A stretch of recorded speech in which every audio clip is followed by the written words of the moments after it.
रेनू की अभी अभी शादी होती है। उसके पति का नाम महेश होता है। रेनू की जेठानी का नाम शिवांगी होता है। शिवांगी बहुत ही शांति से रहने वाली लड़की थी। उनकी सास अनुपमा बहुत ही खड़ूस होती है। अनुपमा हर रोज उनसे बहुत काम करवाती थी। एक दिन रेनू फ़ोन पे लगी होती है और शिवांगी खाने का काम करती है। उसकी सास आती है, उससे बोलती है, अरे ये कोई टाइम है क्या फ़ोन में बात करने का? खाने में ध्यान देना चाहिए, फ़ोन में बात करनी चाहिए। अगर खाने में छिपकली पड़ गई तो? उसकी सास उसे ऐसे ही बहुत बुरा भला बोलती है। रेनू पर पढ़ी लिखी लड़की थी तो उससे कुछ उल्टा सीधा सुना नहीं जाता और वह बोलती है, अरे माँ जी, काम पे तो ध्यान है, अब फ़ोन में बात कर ली तो उसमें क्या बुराई हो गई? और यहाँ कौन सी छिपकली आ रही है आपके खाने में जाने के लिए? अरे जबान लड़ाती है बदतमीज लड़की, चुपचाप काम में ध्यान दो, कल मुही कहेगी। तो यह रेनू को बहुत बुरा लगता है, पर रेनू उसकी बात का जवाब देती है। शिवांगी हर बात को चुपचाप मानती रहती है। ऐसे ही एक दिन उनके ससुर उनको बुलाते हैं, अनुपमा, शिवांगी और रेनू को बुलाओ।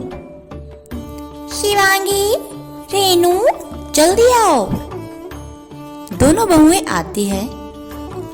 अरे शिवांगी और रेनू, दोनों सुनो, हम इस घर के बड़े हैं और हमारी बात ही यहाँ मानी जाती है। तो तुम दोनों से जो भी काम कहा जाए उसे चुपचाप करना और बहस तो बिल्कुल भी मत करना।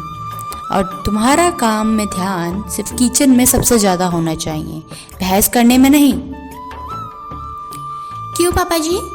रेनू बोलती है, क्यों, हमें और कोई काम करने का हक नहीं है क्या यहाँ पे? तुम्हारे ही काम करते रहे हैं सिर्फ हम, सिर्फ किचन में रहने का यहाँ पे क्या एग्रीमेंट साइन कर रखा है किसी ने? अरे बदतमीज लड़की, फिर जबान चला रही है, अपने ससुर से जबान चला रही है, अभी किचन में मेरे से बहस करके आई है। तुझे कुछ सिखाया है, नहीं सिखाया है?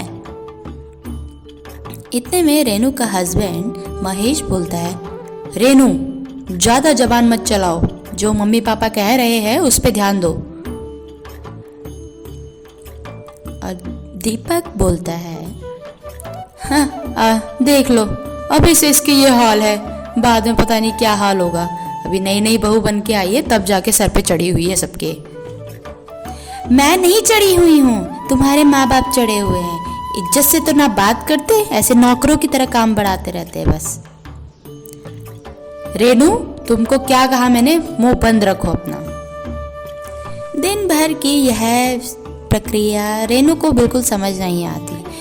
वह अब मन ही मन में घुटने लगी थी कि उसके ससुराल वाले उसे एक घर के सदस्य की तरह बिहेव नहीं करते। उन्होंने बहुओं को कुछ और ही समझ के रखा हुआ था। अब रेनू क्या ही करती, पर वह पूरा जवाब देती थी अगर उसके ऊपर कुछ भी अंगुली उठाते थे। एक दिन उनके घर में मेहमान आने वाले थे। उनकी सास उससे बोलती है, रेनू और शिवांगी, तुम दोनों को 5 टाइप के पकवान बनाने हैं। उनमें से 6 तरह की मिठाइयाँ होनी चाहिए और 5 तरह की सब्जियाँ और 2 तरह की रोटियां होनी चाहिए। तुम्हें यह सब बनाना है और पूरे मन से बनाना है। ज़्यादा आनाकानी मत करना किसी के साथ भी। और जब मेहमान आएंगे उनके सामने घूंघट ओढ़ के आना, मुंह दिखाने की ज़रूरत नहीं है। क्यों माँ जी, घूंघट क्या, हमने कोई पाप किया है क्या जो घूंघट ओढ़ के आएंगे? मैं तो नहीं आने वाली घूंघट ओढ़ के। अबे ओ रेनू, तुमसे कितनी बार कहा है मेरे से जबान मत लड़ाएगा, एक लगाऊंगी कंटाप खिंचा के। मैं नहीं करूंगी घूंघट वूंघट, पहले बता दिया हूं मैं।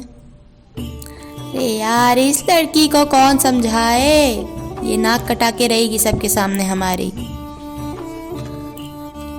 तो कुछ देर बाद उनके मेहमान आते हैं। तो मेहमानों के सामने वह बिना घूंघट के आती है और उसके मेहमान बोलते हैं, अरे अनुपमा, तुम्हारी बहू कितनी बदतमीज है, देख तो इसको जरा, बिना घूंघट के हमारे सामने आ गई।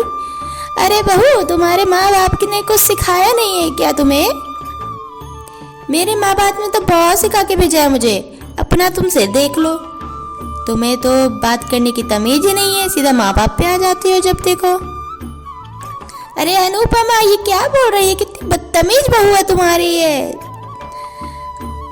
अब यह सिलसिला ऐसे ही चलता रहता है और वह मेहमान नाराज होके चले जाते हैं और उनसे सारे रिश्ते तोड़ लेते हैं। अब रेनू का हस्बैंड घर आता है तो अनुपमा उससे शिकायत लगाती है अपने बेटे से, महेश, देख लो क्या किया है तुम्हारी बीवी ने, मेहमानों को गुस्सा दिलाकर भगा दिया इसने। ये तो सोच के आई है कि यहाँ आना है तो यहाँ के सारे रिश्ते नाते ख़त्म कर देने हैं, ना हमें चैन से रहने देती है ना खुद चैन से रहती है।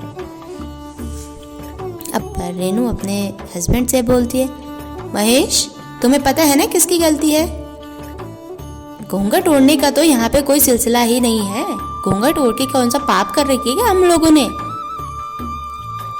रेनू, तुम फिर से जबान लड़ाई हो, तुम्हें बोला है सबके सामने चुप रहा करो। अब एक दिन रेनू की नौकरी लग जाती है, वह भी टीचर। अरे ये लो सासू माँ, मिठाई खाइए, ये लो शिवांगी दीदी, मिठाई खाइए। अरे क्या हुआ, आज इतनी खुश दिख रही हो, किस बात की मिठाई है? हाँ, आज मेरी नौकरी लग गई है, मुझे टीचर बनना था कब से और आज वो दिन आ गया है। अरे ओ बहू, हमारे यहाँ कोई काम नहीं करती लड़की, चुपचाप घर पे बैठी हो, बाहर निकलने की सोचियो भी मत।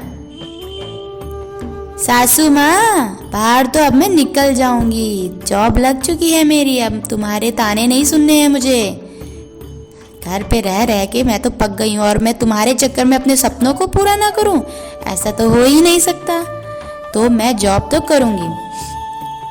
महेश बोलता है, रेनू, कोई ज़रूरत नहीं है तुम्हें जॉब करने के लिए, तुम्हारे कदम मेरे से एक कदम पीछे ही रहेंगे। तुम जॉब नहीं करोगी तो यहाँ कोई भूखा नहीं मर जाएगा।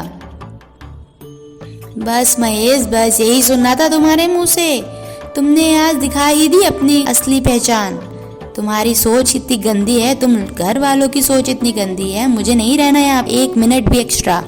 मैं जा रही हूँ अपने घर, मैं अपनी ज़िंदगी बनाऊंगी अच्छी सी। हम लोगों के साथ इतना बदसलूकी से पेश आते हो, ना बात करने की तमीज़ है ना कुछ। मैं टीचर बनूंगी, मैं जॉब करूंगी, मैं अपनी पहचान बनाऊंगी। सबके बहुत बोलने के बाद भी रेनू नहीं रुकी, पर मेरे हिसाब से तो रेनू ने बिल्कुल सही किया। अब आप लोग बताइए, क्या रेनू ने सही किया या गलत किया? जहाँ पे इतना गंदा व्यवहार बहुओं के साथ होगा तो क्या वहाँ बहुएं टिकेंगी? नहीं ना। आप लोग कमेंट में बताइए। नई कहानी के साथ फिर मिलते हैं, तब तक के लिए बाय बाय।